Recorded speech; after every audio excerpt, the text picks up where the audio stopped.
नमस्कार साथियों, राधे राधे।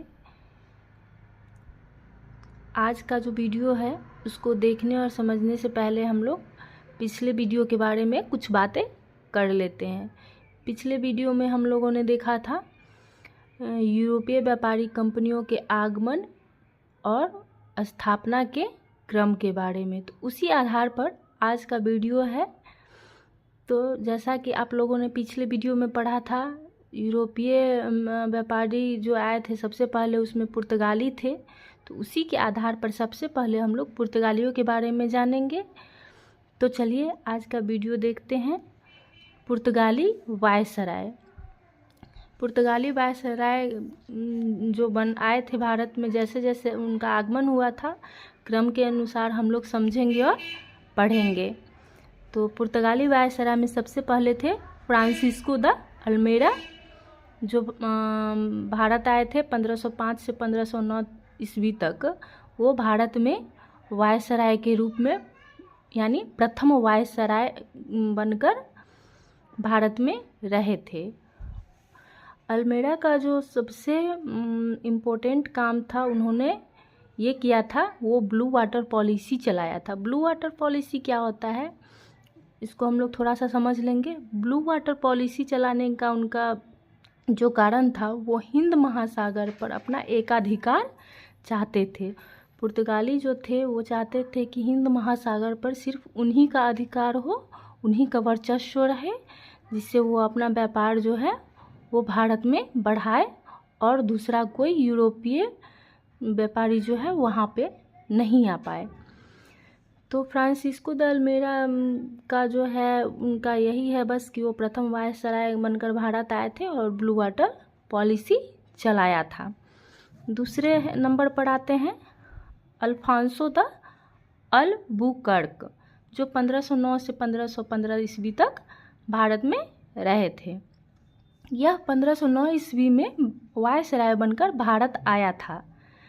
अल्बुकर्क को भारत में पुर्तगालियों का वास्तविक संस्थापक माना जाता है। अब यहाँ एक चीज़ समझिए, अगर पूछे एग्ज़ाम में कि प्रथम पुर्तगाली वायसराय कौन था जो भारत में वायसराय बनकर आया था, तो वहाँ पे फ्रांसिस्को द अल्मेड़ा का नाम आएगा। लेकिन अगर पूछिएगा कि वास्तविक संस्थापक कौन था, तो अल्फांसो द अल्बुकर्क का नाम आएगा, जो पुर्तगालियों का वास्तविक संस्थापक माना जाता है। इसने 1510 ईस्वी में बीजापुर के यूसुफ आदिल शाह से गोवा को जीता। मतलब ये जो अल्फांसो द अल्बुकर्क थे, ये 1510 ईस्वी में बीजापुर के जो यूसुफ आदिल शाह थे उनसे वो गोवा जीत लेता है। गोवा को जीत लेता है। उसके बाद इसने अपनी राजधानी कोचीन को बनाया। अल्बुकर्क जो थे अपनी राजधानी जो है वो कोचीन को बनाए। इसने विवाह नीति भी चलाई थी। कौन? Alphonso de Albuquerque. अब यहाँ समझने की बात है कि विवाह नीति क्या है।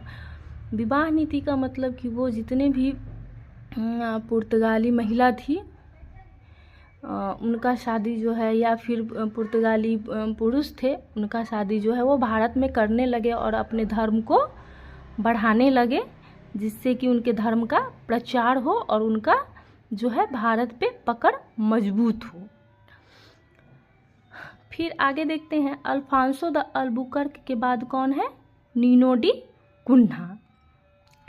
तीसरे नंबर पर जो वायसराय बनकर आते हैं वो भारत में है नीनो डी कुन्हा। इसने गोवा को कार्यालय क्षेत्र तथा राजधानी बनाया। नीनो डी कुन्हा जो है पहले क्या था, अल्फांसो द अल्बुकर्क के समय तक क्या था कि राजधानी कोचीन था, लेकिन नीनो डी कुन्हा जो है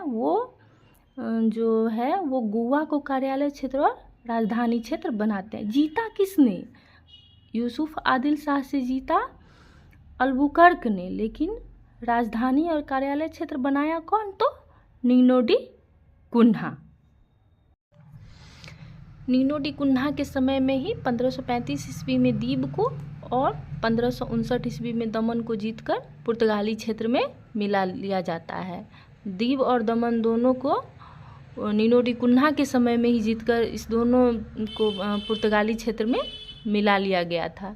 इस प्रकार से जितने भी इम्पोर्टेंट वायसराय हैं उनके बारे में हम लोगों ने देख लिया। Francisco de Almeida, Afonso de Albuquerque और फिर नीनो डी कुन्हा। तो चलिए आगे देखते हैं, हम लोग इम्पोर्टेंट टॉपिक देख लेते हैं जो थोड़ा बहुत एग्ज़ाम में पूछता है इससे, और हम लोगों को जानना भी ज़रूरी है। जैसे कि पुर्तगाली सबसे पहले भारत आए और सबसे बाद में गए। क्या है यहाँ पर? पुर्तगाली सबसे पहले भारत आए 1510 ईस्वी में गोवा पर अधिकार जमाया। मतलब पुर्तगाली जो है वो सबसे पहले भारत में गोवा पर 1510 ईस्वी में अधिकार जमाया और सबसे बाद में गोवा से 1961 ईस्वी में गए। पुर्तगालियों द्वारा ही एक अभियान चलाया जाता है जिसका नाम है 3G अभियान, जिसका अर्थ है God, gold, glory. God means है कि पुर्तगाली जो है वो अपना धर्म का प्रचार करना चाहते थे, जिससे पूरे भारत में सिर्फ उन्हीं के धर्म का बोलबाला। गोल्ड मतलब कि आर्थिक संपत्ति की चाह, वो आर्थिक रूप से भी यहाँ मजबूत होना चाहते थे, और ग्लोरी मतलब कि उनका जो है पूरे भारत पर सिर्फ उन्हीं का वर्चस्व हो। इस प्रकार एक और चीज़ टॉपिक देख लेते हैं हम लोग, पुर्तगालियों की देन। यहाँ पुर्तगालियों का जो भारत में है कुछ इम्पोर्टेंट फल है, जैसे अनानास, गन्ना, पपीता, तंबाकू आदि जो है वो पुर्तगालियों की ही देन है, जिससे आज हम लोग यहाँ खेती करते हैं और जिसके बारे में हम लोग जानते हैं। आगे देखिए, भारत में प्रिंटिंग प्रेस का जनक भी पुर्तगालियों को ही माना जाता है। भारत पहले प्रिंटिंग प्रेस से परिचित नहीं था, लेकिन यहाँ पे क्या है, पुर्तगालियों को ही प्रिंटिंग प्रेस का जनक माना जाता है। तो आज हम लोगों ने यूरोपियों में सबसे पहले पुर्तगालियों के बारे में जाना। आगे पुर्तगाली के बाद डच हैं, उनके बारे में हम लोग कल पढ़ेंगे विस्तार रूप से। तब तक के लिए धन्यवाद साथियों, नमस्कार।